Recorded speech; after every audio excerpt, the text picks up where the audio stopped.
Bonsoir, alors aujourd'hui c'est peut-être un peu de mauvais goût, mais on va parler un peu travail, devoirs, etc. Puisque des gens m'ont demandé est-ce que, et c'est pareil tous les ans, est-ce qu'il faut travailler pendant les vacances d'été quand on est en prépa? Donc il y a plusieurs façons de poser cette question.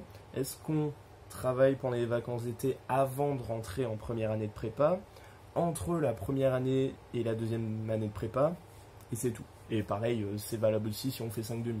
Bon, ça, 5 demi, voilà, c'est pas. Les 5 demi savent ce qu'ils ont à revoir, etc. Donc, si je devais apporter une réponse globale, ça serait oui, un petit peu, mais pas forcément. C'est vraiment ça la réponse. Ça dépend vraiment des gens, des difficultés, etc. Alors, au minimum, vous avez les livres de français à lire. D'ailleurs, j'ai peut-être rapidement en parler, puisque ça va être un peu de ça que je vais parler aujourd'hui. J'ai découvert le thème qu'il va y avoir l'année prochaine, en 2021, c'est la force de vivre. Alors, je trouvais ça très original, puis j'ai un peu regardé les œuvres, et je me suis dit que ça peut être pas dégueu du tout. Il y a la supplication de Svetlana Alexievitch, il y a le gai savoir de Nietzsche, et 2 livres des contemplations de Victor Hugo. Et je me dis que, waouh, quand j'ai vu La force de vivre, je me suis dit, oula, qu'est-ce que ça peut bien donner? Et puis quand j'ai vu les livres, waouh, ça m'intéresse. Je vais peut-être un peu m'intéresser, peut-être en parler un peu, même s'il y a déjà des vidéos d'autres gens qui l'ont fait. Bon, pour en revenir au travail, personnellement, ce que je dis à chaque fois qu'on me pose la question de gens que je connais, etc., et même ce que j'ai appliqué pour moi, c'était le minimum pendant les vacances d'été, c'est de lire les livres, enfin, et de lire dans le sens, on retient ce qu'il y a dedans, donc faire des fiches ou quoi. Par exemple, mon avis personnel et mon expérience personnelle, les livres, donc 3 livres chaque année, donc x2, puisque j'ai passé 2 ans en prépa, je les ai à chaque fois lus qu'une seule fois.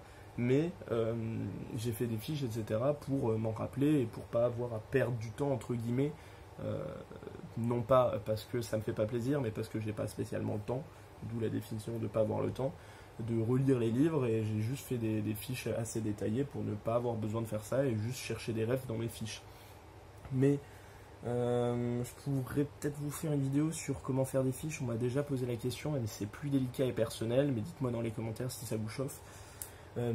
Donc, les livres, c'est quand même important. Alors, l'importance est relative si vous entrez en première année, puisque vous êtes au courant que le thème de français que vous allez étudier en première année ne sera pas le même que celui que vous passerez au concours. C'est qu'il change vraiment tous les ans.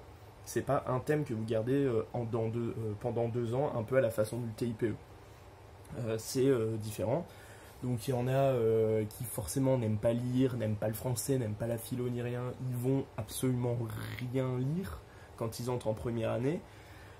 Faites gaffe parce que des fois faites gaffe dans votre prépa, des fois il y a des profs de français qui font des contrôles dès le premier cours. Donc vous ne faites pas trop avoir. Nous c'était le cas quand on rentrait en 2e année, on a été avertis. Du coup, ceux qui n'avaient pas trop envie de lire, ils auront lu des résumés ou quoi, histoire de pas se niquer dès le début de l'année, c'est un peu con.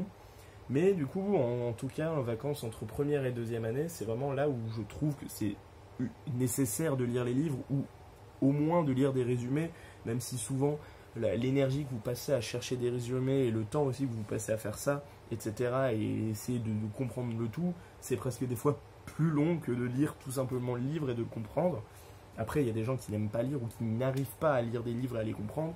Ça, c'est une autre histoire, je peux pas trop y faire grand-chose. Mais sinon, ceux qui aiment pas juste lire, il y a des livres audio, je pense que ça doit y être en livre audio, donc voilà, il y a toujours des solutions. Donc, les excuses, il y en a pas trop. Au final, vous pouvez dire ce que vous voulez, mais voilà. Même en plus, moi j'aime beaucoup lire, donc moi ça m'a pas du tout dérangé. J'ai trouvé ça cool, c'est pour ça que des fois je m'y intéresse un peu. Et sinon, les autres trucs que vous pouvez faire, c'est tout simplement combler vos lacunes. Je sais que mon expérience personnelle, donc j'ai fait première, 2e année, j'ai pas fait 5 demi, donc je peux pas vous dire l'été de la veille de la 5 demi. Mais en tout cas, l'été avant de rentrer en première année, j'ai rien fait à part lire les livres. Je pensais que c'était assez important, je savais pas qu'on les avait pas au concours. Donc voilà, ça peut être l'excuse de pourquoi j'ai les ai lus. J'ai vu que dans ma prépa, on me demandait de préparer des exos de maths, etc. Vraiment beaucoup. J'en ai fait, mais je n'aimais pas trop les maths à l'époque, donc bof. Donc on les a pas trop traités en plus à la rentrée. Donc voilà, c'était plus du travail personnel au final. Et c'est à peu près tout pareil en chimie, je crois qu'ils nous avaient demandé des trucs, mais n'avait pas trop capté ce qu'il fallait faire. Donc voilà, regardez si des fois votre prépa demande du travail en avance.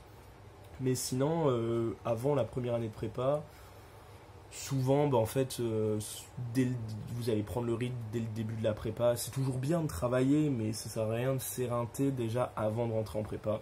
Forcément, dans les grosses prépas, je pense qu'ils conseillent de prendre le max d'avance. Souvent, dans les lycées, des grosses prépas parisiennes, ils font déjà le programme de prépa, donc bon, voilà, on ne peut pas lutter.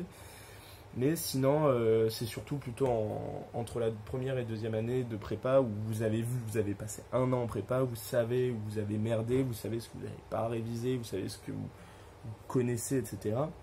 Moi, je sais que j'étais une merde en maths et en physique moyen, et bon, les langues, ça allait. Donc, ce que j'ai fait, c'est que j'ai essayé de reprendre un peu des chapitres de maths. J'étais en contact un peu avec ma prof de première année, histoire de rattraper un peu les lacunes, surtout de début d'année, de première année. Tout ce qui était analyse, j'étais claqué au sol.